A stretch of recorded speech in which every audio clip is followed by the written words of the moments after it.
The room froze. Not a shuffle, not a breath. Patel's smirk evaporated mid-expression, leaving behind something almost human: disbelief. A silence hung so thick it hummed, vibrating off the polished oak of the committee table. Every camera in the chamber seemed to lean in at once. 8 seconds stretched into eternity. Crockett didn't move. Her gaze was steady, unflinching, not triumphant, simply resolute. The kind of calm that only comes when truth doesn't need to shout. Her words still lingered in the air, slicing through pretense like glass through smoke. Behind her, aides exchanged glances, wide-eyed as if witnessing history being quietly rewritten. Patel blinked once, twice. His lips parted, searching for the comeback that would not come. Around him, the panel's orchestrated confidence faltered. A senator coughed to break the tension.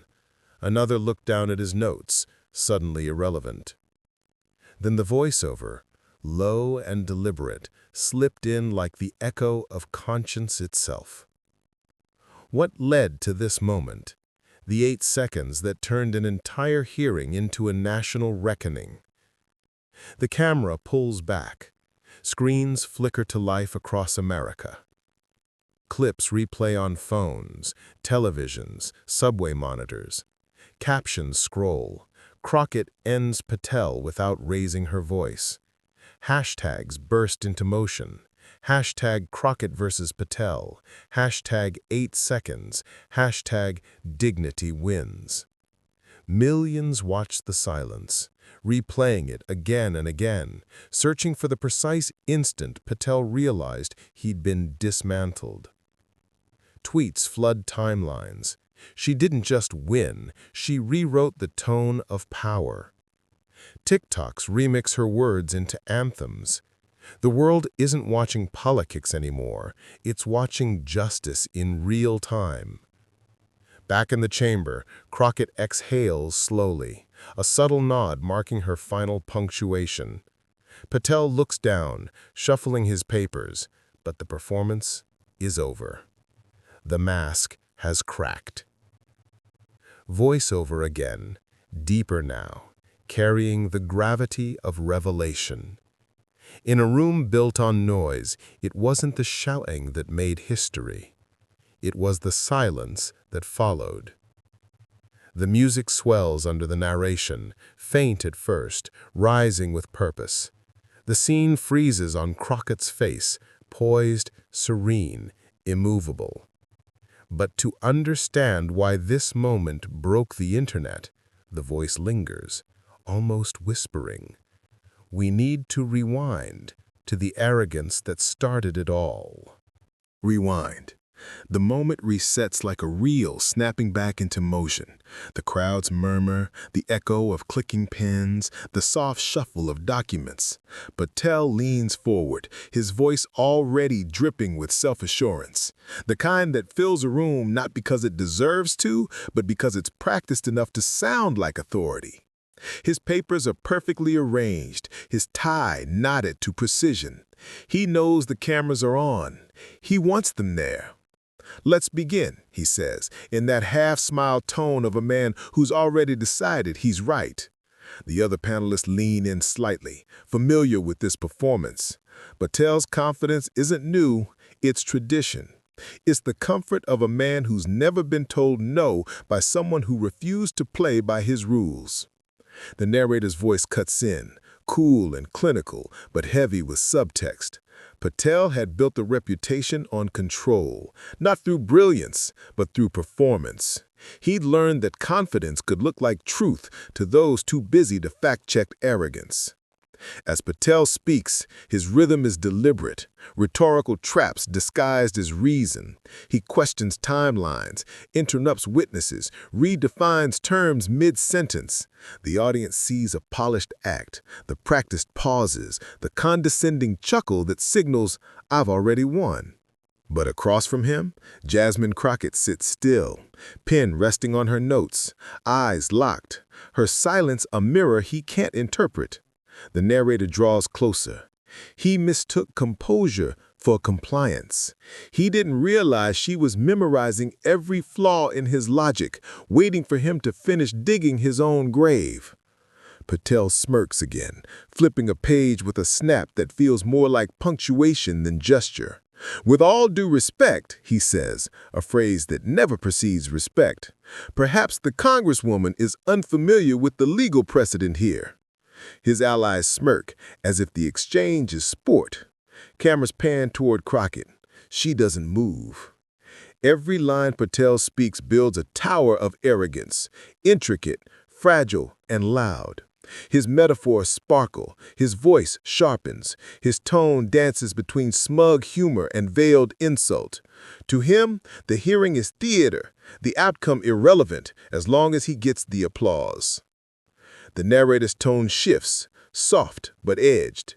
For Patel, the hearing wasn't about truth, it was about optics, a stage built on the illusion of intellect lit by the arrogance of certainty. The room feels colder now. Even the staffer's eyes flick between Crockett and Patel, sensing tension building like static before a storm. Crockett's pen taps once, twice.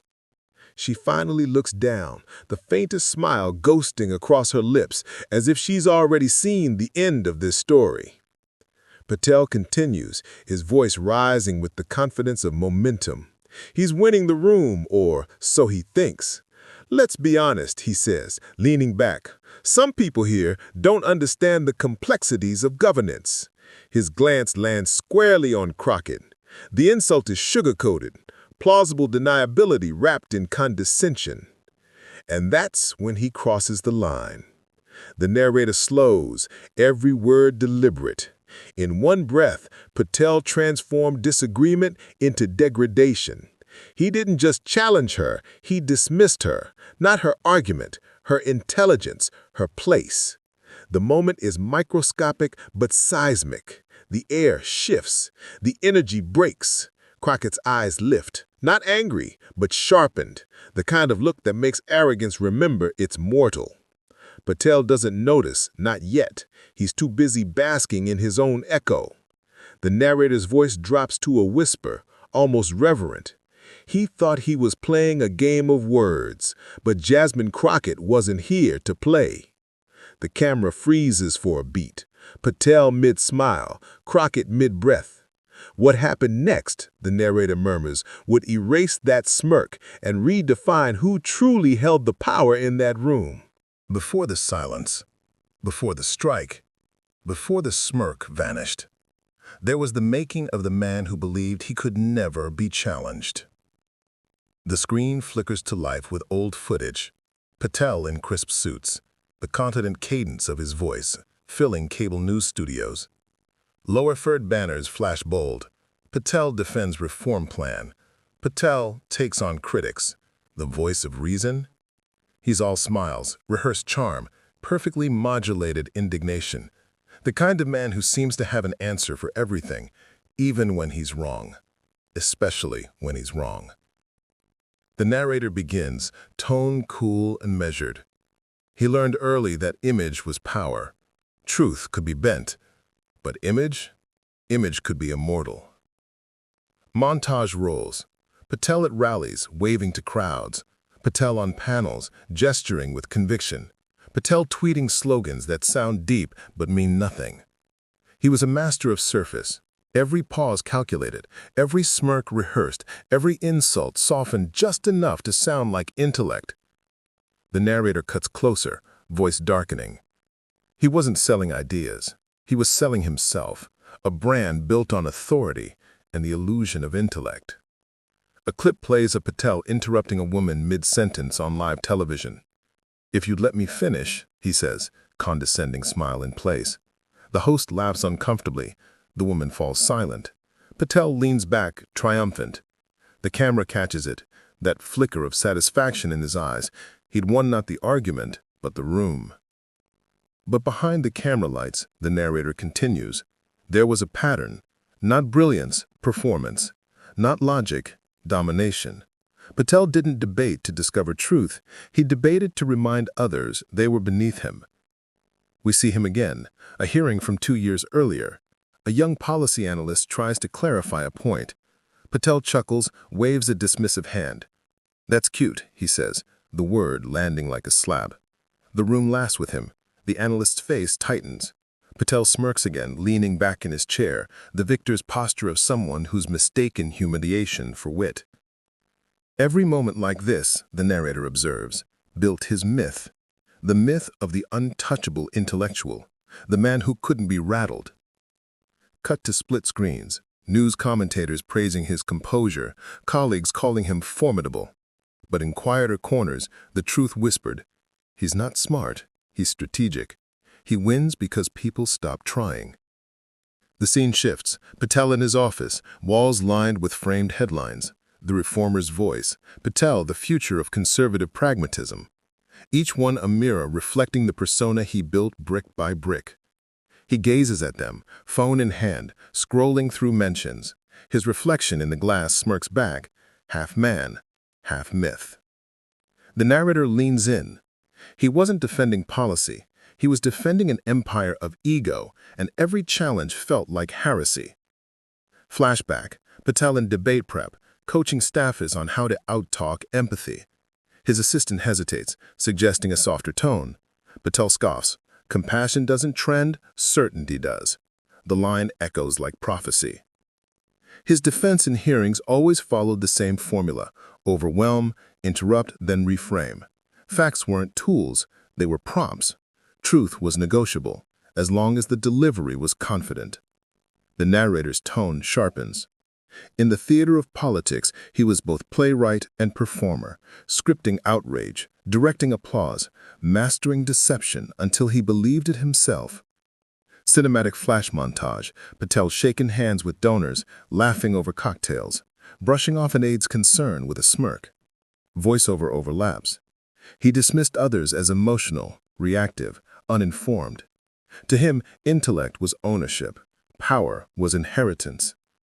The camera closes in on his eyes during one of his viral clips. He's laughing, but it's empty. Behind that grin, there's something colder, fear masquerading as dominance.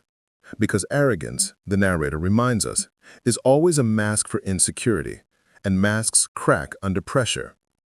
Then the tone shifts, the first tremor of fate approaching.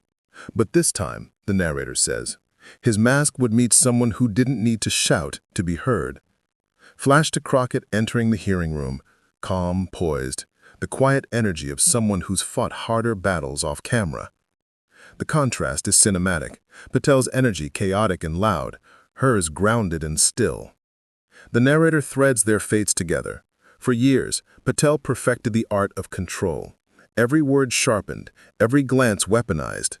But across from him sat a woman who'd spent her life dismantling arrogance, not with volume, but with vision. A slow zoom, Patel's hand gripping his pen a little too tightly. Crockett's gaze steady, unflinching. He believed she was just another opponent to outtalk. He didn't know she was the culmination of every person he'd dismissed. The camera cuts between them, heartbeat rising under the narration. Because arrogance, when faced with truth, doesn't just falter, it fractures. One last flash of Patel's past, him laughing, cutting someone off mid-sentence, then a match cut to the present, that same smirk seconds before the silence in the room. The narrator pauses, voice now almost a whisper. Patel had built his power on the certainty that no one would ever stand up to him. A faint musical crescendo swells, tension, inevitability, justice approaching like thunder in the distance. But this time, the narrator concludes, his usual tricks wouldn't work, because across from him sat someone who'd spent her whole life preparing for this moment. The music cuts. Silence. Then the faint sound of Crockett exhaling. The calm before the reckoning. The silence after Patel's smirk fades, and the frame softens, not into darkness, but into light. We hear the low hum of city life, the sound of car horns, church bells, and laughter blending into rhythm. The narrator's voice returns, warmer now, almost reverent. Long before this moment, long before the cameras, the hearings, the hashtags, Jasmine Crockett learned the power of composure. Cut to Texas streets, the sun-drenched neighborhoods where she grew up. Kids running barefoot, mothers gossiping on porches, the smell of barbecue thick in the air. The kind of place where voices rose not to argue, but to be heard, where every word carried the weight of survival. She was raised in a world where dignity wasn't a luxury. It was armor, the narrator says, where people didn't fight for fame. They fought to be seen. A young Jasmine walks through a modest neighborhood in a pressed school uniform, books clutched tight. A neighbor waves, calling out, "You keep going, baby girl. You're gonna make it out there." She smiles, but the look in her eyes says she's already decided not just to make it out, but to come back stronger. Voiceover continues. For every door closed, she learned to find another way in.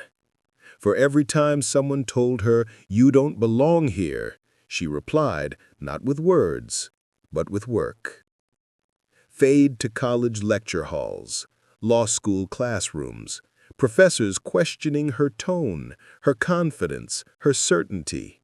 She sits, taking notes in silence. When she speaks, her voice is measured, precise, patient but unyielding. She learned early that silence unnerves arrogance more than outrage ever could. That calm isn't weakness, it's strategy. A quick cut to a courtroom, her first major case. The opposing counsel, older, white, dripping with patronizing charm, calls her "young lady." The judge glances at her, waiting for a reaction. She doesn't flinch. Instead, she waits. One heartbeat, two, and then, with quiet conviction, begins dismantling his argument line by line. No raised voice, no visible anger, just facts delivered with surgical precision. The jury leans forward. The opposing counsel stammers. By the end, he's drowning in his own rhetoric. She doesn't gloat. She simply closes her file and walks out. The narrator's voice deepens. That day, she realized something vital. Arrogance feeds on attention. But when you stay still, it starves. Cut to montage. Protest marches, community meetings, late-night calls from constituents. Crockett's phone never stops ringing. Her hair tied back, her eyes tired but determined, she's listening to stories. Eviction notices, wage theft, broken promises. These were her people, the narrator says. She wasn't fighting to climb. She was fighting to lift. Quick flashes. Her swearing-in ceremony, the oath echoing in the chamber, her hands steady, her expression unreadable. When Jasmine Crockett took her seat in Congress, she didn't bring entitlement, she brought endurance. Cinematic flashback, the first time she spoke in a committee hearing. The camera catches the subtle reactions, side glances, smirks, whispered asides. But when she begins, the tone in the room shifts. Calm, direct, unshakable. Her words slice through pretense like glass through smoke. She didn't posture, she didn't perform, she presented truth like evidence and made the powerful uncomfortable. Then a softer moment, Crockett visiting her old neighborhood. A mother hugs her. A young girl shyly hands her a handwritten note. "You make me proud." The music swells with quiet hope. She became something rare in politics, not a symbol, a mirror. for every person who'd ever been talked over, laughed at, underestimated. Cut to her in her office late night, documents spread out, glasses off, eyes red with exhaustion. The camera lingers on a photo pinned to her corkboard, her parents on their porch, smiling despite everything. She whispers, barely audible, "I've got this." Because for her, every argument was more than policy. It was personal. Every hearing, a test of every lesson life had drilled into her: patience, precision, pride. The montage tightens. Flashbulbs, microphones, soundbites. Crockett walking into hearings where she's the only one who looks like her. The weight of expectation pressing against the rhythm of her heartbeat. Yet she walks the same way she did as a girl on that Texas street. Straight, steady, sure. She learned long ago, you don't match arrogance with anger. You dismantle it with intellect. Footage plays of a past exchange with another committee member who tried to dismiss her point. She pauses, lets his laughter hang in the air, and then, with a single phrase, turns the room against him. The silence that follows isn't empty, it's victory. She turned every insult into a platform, every condescension into a case study in grace. Back in the present timeline, the day of the Patel hearing, Crockett sits quietly as Patel begins his grand performance. Papers shuffle, cameras flash, voices drone. She listens, every detail recorded. To the untrained eye, she looks passive. To anyone who knows her story, she's loading ammunition. Patel thought her silence meant surrender. He didn't realize she was studying his rhythm, the way arrogance always overplays its hand. The music builds, slow, deliberate. We see her tilt her head slightly, eyes narrowing, lips pressing together. She's seen this before. Men like Patel aren't new to her. They're the reason she's here. She'd met his kind in classrooms, in courtrooms, in boardrooms, and every time they made the same mistake, mistaking her calm for permission. The shot holds. Crockett's reflection in a glass of water, unshaken even as Patel gestures dramatically across the table. The narrator's tone shifts to near poetic. What they never understood was that silence is not surrender, it's calculation. And when truth prepares to strike, it does so in stillness. The sound fades, leaving only the echo of her breath. Every second of patience, the narrator says softly, was a weapon. Every quiet glance, a blueprint. Patel thought he'd cornered her, but she'd already seen the escape before he even built the trap. The music stops on a single note. Then, a heartbeat. The silence thickens. The strike is coming. The camera cuts back to the hearing room, fluorescent lights reflecting off polished wood, microphones blinking red. The tension is thick enough to touch. Patel leans forward, his voice sharpening like glass under pressure. "With all due respect, Congresswoman, I believe you're misinformed," he says, lips curling into the familiar smirk of a man who's mistaken confidence for truth. He adjusts his tie, the corner of his mouth twitching. "Now, if we're here to discuss facts," he continues, pausing for dramatic effect, "I suggest we begin by defining what those actually are." A few aides behind him suppress smiles. Laughter ripples faintly, the kind that feeds ego and fuels arrogance. Crockett sits still. Her pen hovers above her notes, not moving. Her gaze doesn't waver, not once. The narrator enters softly, like a drumbeat in the distance. Every word he threw became another brick in his own downfall. Patel grows bolder. He interrupts her attempts to speak, cutting her off mid-sentence. "I'll finish, if you don't mind," he says, voice dripping with politeness so thin it borders on mockery. The room feels colder now. The imbalance is visible. One man dominating the mic, one woman holding her fire. Crockett's face betrays nothing, except maybe the slightest lift of an eyebrow. She nods once, as if to say, "Keep going." The narrator whispers, "He thought she was yielding, but she was studying the way arrogance always overplays its hand." Patel's voice grows louder, almost theatrical. He flips through pages of prepared notes, quoting selectively, twisting phrasing into performance. The cameras zoom in. The news ticker runs at the bottom. Tense exchange unfolding in congressional hearing. Cut to a split screen of social media. Hashtags beginning to rise. Hashtag Crockett versus Patel. Hashtag the calm and the clash. Tweets flood timelines. She's about to end him. Wait for it. You can see it in her eyes. It's coming.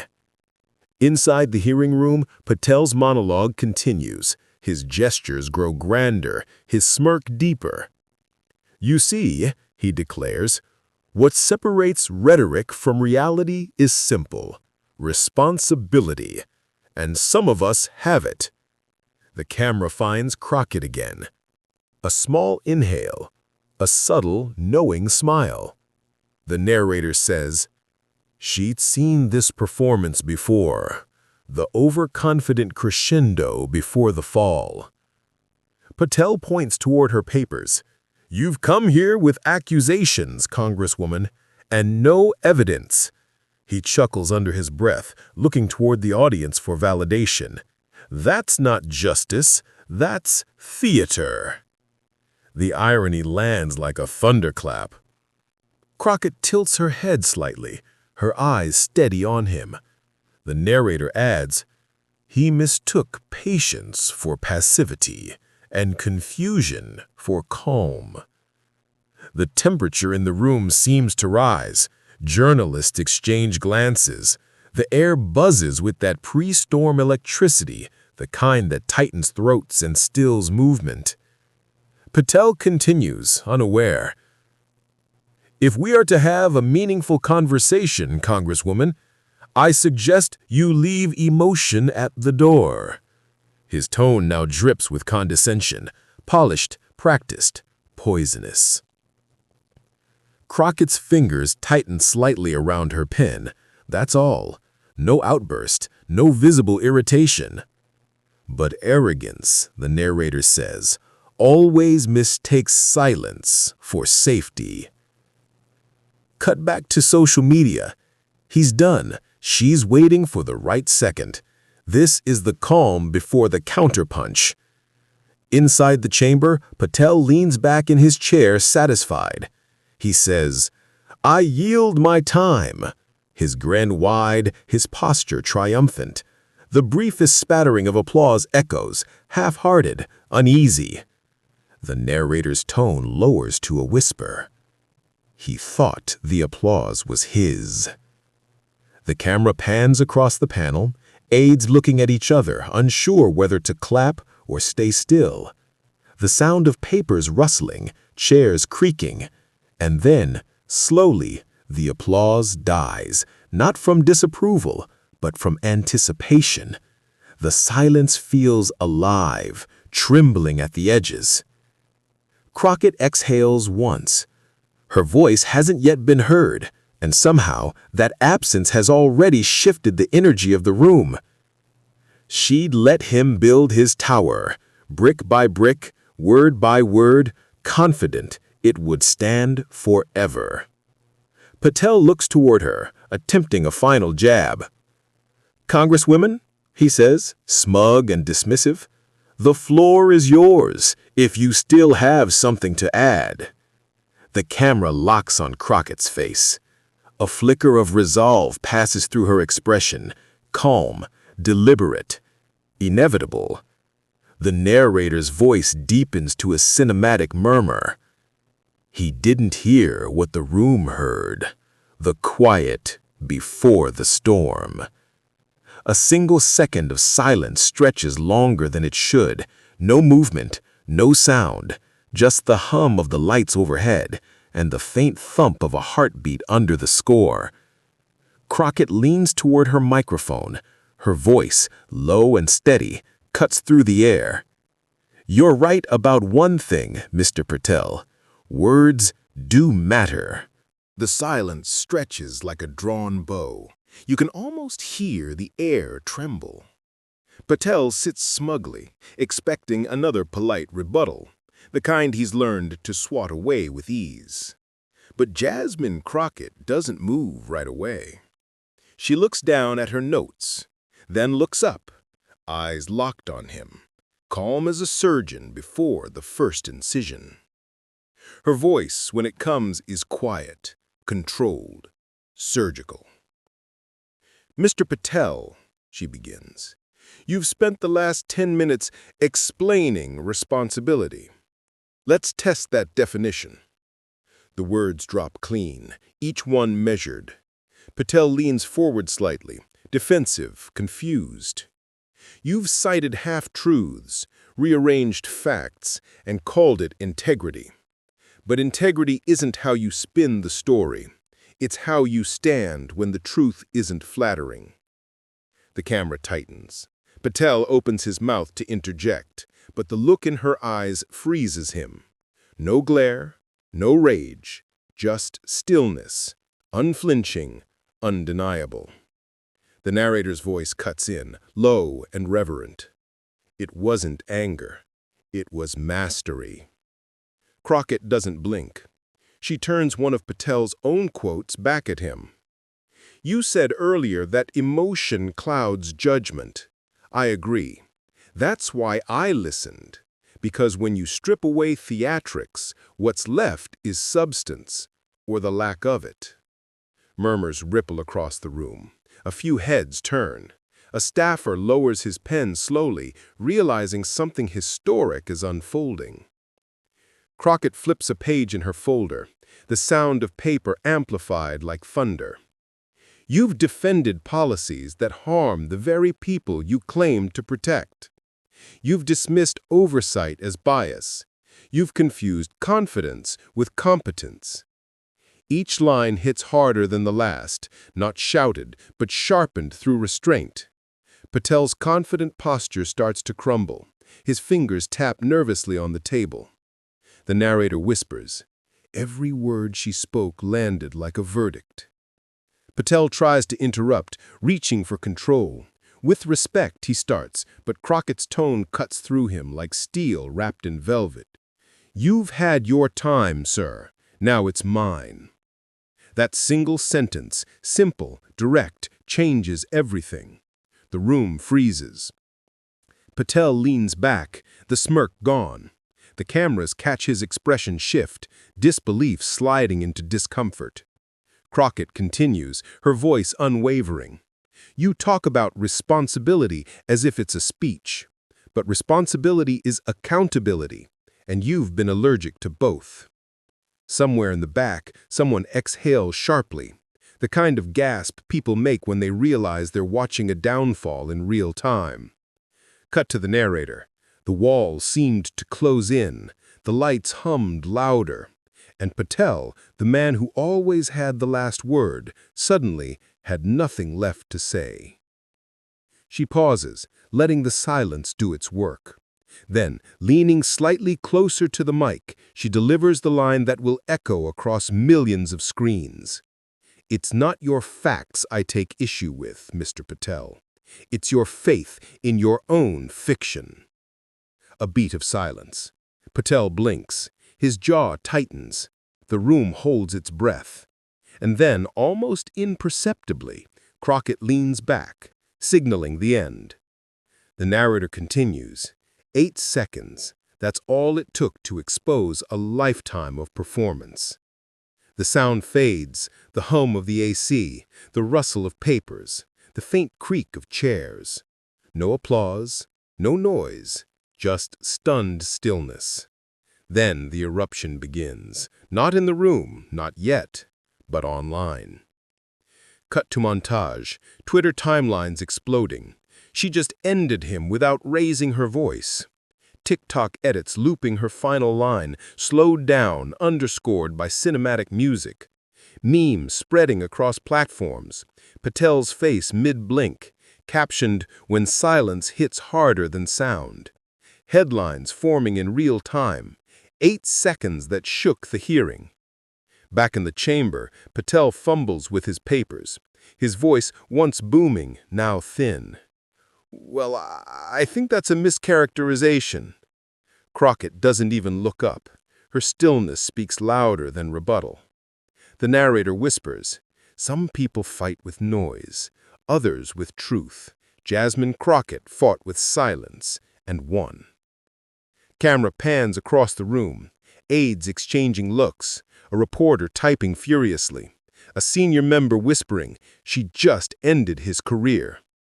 Patel's expression flickers between defensiveness and disbelief. The swagger's gone, the mask has cracked. Cut to a slow-motion replay, her final line echoing under a rising orchestral score. "It's not your facts I take issue with, Mr. Patel. It's your faith in your own fiction." The narrator continues, voice soft but commanding. In 8 seconds, she dismantled not just his argument, but his image. Every carefully crafted performance, every layer of arrogance, gone. Back online, the clip hits millions of views before the hearing even adjourns. Hashtag surge. Hashtag Crockett destroys Patel. Hashtag the 8 seconds. Comments flood in. "She didn't raise her voice once. That's how you deal with arrogance. Textbook masterclass." Cut back to the hearing. Patel sits frozen. The hearing chair clears their throat awkwardly, unsure how to move on. Crockett remains still, composed, the faintest trace of satisfaction in her eyes. Not triumph, but justice. The narrator lowers his tone, almost reflective. Power doesn't always roar. Sometimes it whispers, and the world leans in to listen. The shot lingers on Patel's face, a man realizing too late that his armor was made of air. Then a slow pullback. The camera drifts from the table, past the stunned aides, past the blinking cameras, into the crowd where heads are still turned toward her, reverent, astonished, inspired. The narrator's voice grows more solemn. In that moment, Jasmine Crockett didn't just win an argument, she reclaimed a narrative, the one written by every woman told to stay quiet, every professional dismissed as emotional, every truth-teller drowned out by ego. The music swells softly, strings, then piano. 8 seconds, the narrator repeats. 8 seconds that proved composure is not submission, it's strength disguised as stillness. Cut to final montage. Crockett walking out of the hearing room, unbothered, her team following. Reporters shouting questions. She doesn't answer, just smiles faintly and keeps walking. Patel left behind, sifting through his papers like a man searching for an explanation that no longer matters. The narrator continues, voice fading into the music. He came armed with confidence. She came armed with truth. And when confidence met truth, truth didn't shout. It simply stood, unshaken. The camera lingers one last time on the empty microphone where her voice still echoes. 8 seconds, the narrator says finally, his tone almost a whisper. That's all it took to end the illusion and begin the reckoning. The screen fades to black, then in silence, but the shockwaves were just beginning. The moment traveled faster than sound. Within an hour, the clip of Jasmine Crockett's takedown had escaped the hearing room and flooded every timeline, every feed, every whispered conversation across Washington. The still frame, her leaning forward, eyes locked, calm as Patel's face froze mid-smirk, became the image of the week. Anchors replayed it with different tones: admiration, discomfort, disbelief. Some spoke of composure, others of confrontation. The same 8 seconds became a mirror, reflecting who each viewer was and what they feared or admired in a woman who didn't flinch. On cable networks, the montage looped endlessly. Split screens, Crockett's words on one side, pundits on the other, dissecting tone, intent, power. Was she out of line? Asked one. Or did she just redefine the line? Countered another. Online, the people had already answered. Hashtags ignited. Hashtag Crockett versus Patel. Hashtag 8 seconds of truth. Hashtag calm power. Means turned her raised eyebrow into an emblem of control. Edits appeared overnight, slow motion, orchestral soundtracks, captions declaring, "This is how you end arrogance." The narrator's voice threads through the chaos, steady as ever. They called it anger because they feared her composure. They labeled it emotion because they couldn't label it control. Commentators tried to reclaim the narrative, but the audience had already chosen its hero. A conservative host fumed. She was disrespectful. A law student stitched the clip in response. She was dignified. A mother tweeted, "My daughter just asked who she is, and I told her someone who made silence louder than shouting." Cinematic flashes roll, New York billboards flickering with stills of the hearing, campus cafes playing the clip on loop, young women in dorm rooms mouthing Crockett's words like an anthem. The moment had transcended politics. It had become a cultural code, a rally cry disguised as a hearing highlight. Patel's camp tried to spin it. He released a statement about decorum and respect for the process, but the internet had already seen too much. The flicker in his eyes, the arrogance dissolving frame by frame. And every replay made that shift clearer, confidence collapsing into exposure. The narrator cuts through the noise. Truth doesn't trend because it's loud. It trends because it's undeniable. Celebrities joined in. An actor tweeting, "This is why preparation beats privilege." A musician posting, "She played him in 4D chess." The story stopped being about politics and started being about poise, about how calmness, weaponized by intellect, can disarm even the most rehearsed arrogance. Meanwhile, Crockett said nothing. No follow-up interview, no celebratory post, just silence. The same silence that started it all, not retreat, but restraint, because she knew the moment was speaking louder than any press statement could. In classrooms, professors played the clip under the title Rhetoric in Power Dynamics. Activists spliced it into campaign reels about dignity, and quietly, a new generation of viewers saw more than a debate. They saw reflection, validation, possibility. Narrator softly. When she stayed silent after, it wasn't absence, it was authorship, because sometimes the echo is the message. Screens fade to black and reappear on a single quote trending worldwide. You don't have to shout to be heard, you just have to be right. Then, one final image. A press pool camera flashing across the Capitol steps, reporters shouting for a comment. Crockett pauses, looks back once, and then walks past them without a word. Narrator, low and deliberate. And yet, through the noise and praise, Crockett stayed silent until she chose her moment to speak again. Fade out. Suspense hums under the quiet. Days later, when Jasmine Crockett finally spoke, she didn't talk about Patel. She didn't mention the clash, the hashtags, or the noise that followed.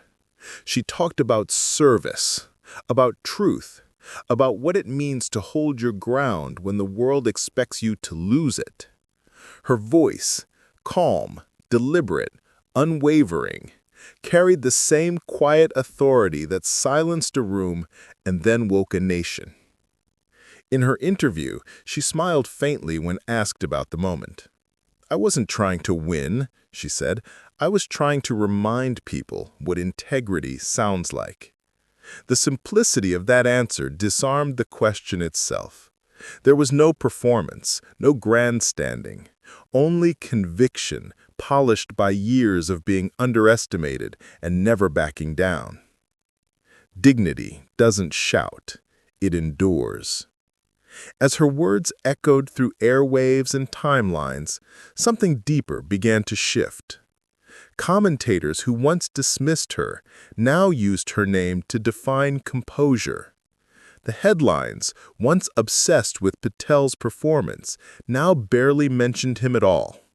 His interviews dried up. His confidence, once broadcast nightly, faded into silence. Because arrogance can fill a room, but dignity can change it. Cinematic montage, Crockett walking through the Capitol halls, aides greeting her with newfound respect. A teenage girl in her bedroom rewatching the clip before a debate tournament. An older woman whispering to her granddaughter, "That's how you fight, with grace." The hearing, once just another flashpoint in Washington's endless theater, had transformed into something moral, almost sacred, a reminder that power doesn't always roar. Sometimes it breathes. What made the moment historic wasn't the takedown, it was the restraint.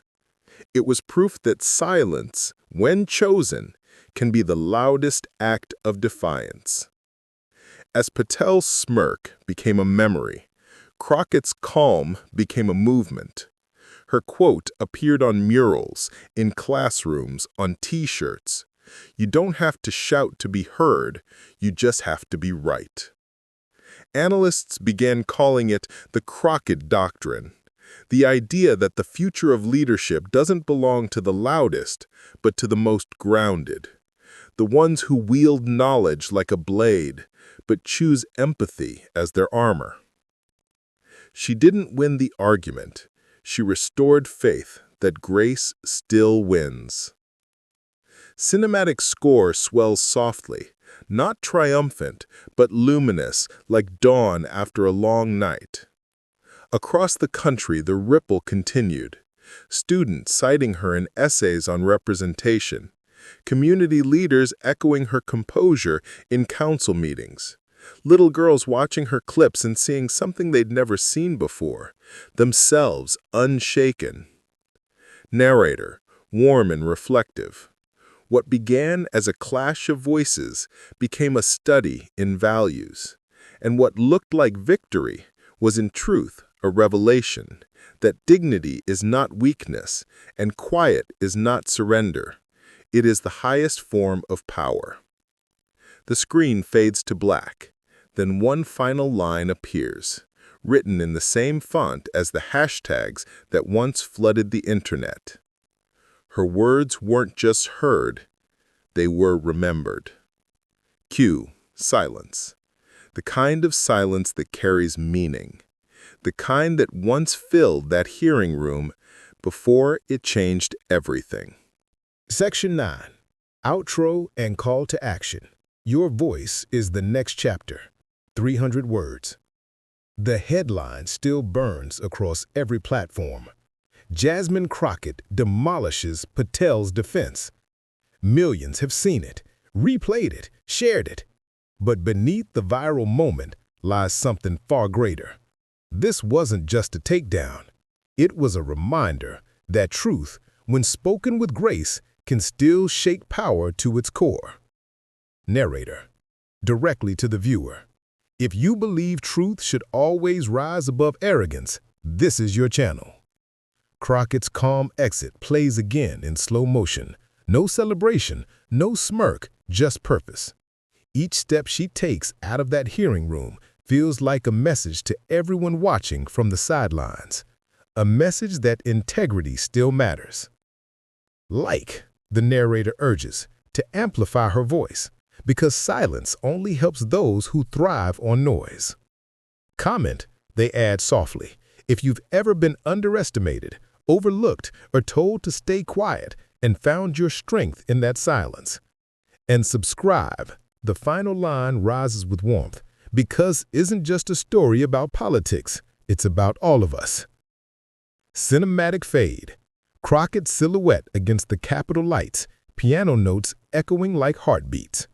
The camera lingers, then fades to black. Voiceover. Because sometimes power doesn't come from the loudest in the room, but from the one who never forgets who she's fighting for. Screen text. Your voice is the next chapter. Then the logo appears, subtle and proud, as if whispering one final truth.